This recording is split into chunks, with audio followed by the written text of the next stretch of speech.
I work as a coach for a business called Van Huysen Painting Specialties, and they use a program called Wallogy, which is a management and business intelligence data warehouse.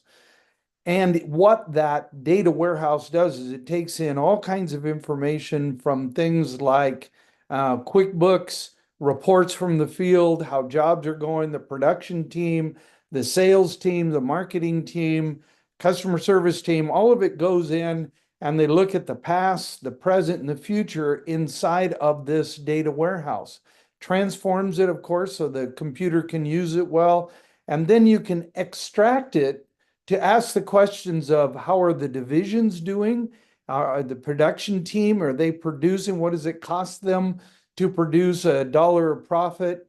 What's happening with our sales team, with the marketing team, even the customer service team? So each department is represented and you can get information on it, but you also can look at it horizontally to say for any job, what did it take to get this job? What kind of bids that we had to do? What kind of marketing we have to do? And what was our ROI on what we invested in it? And so I've used this data intelligence to work with my client, Kyle.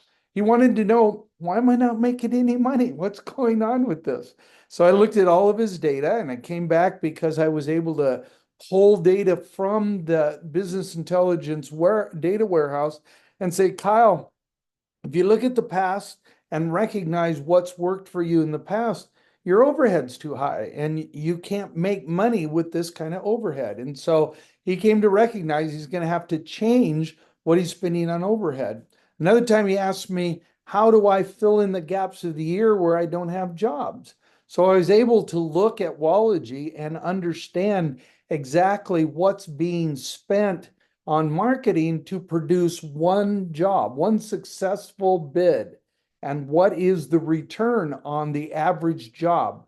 And so by figuring all that out, I was able to say to him, if you spend 10% more on your marketing in those downtimes, you'll be able to fill in the gaps. And I knew that from looking at the data in the data warehouse.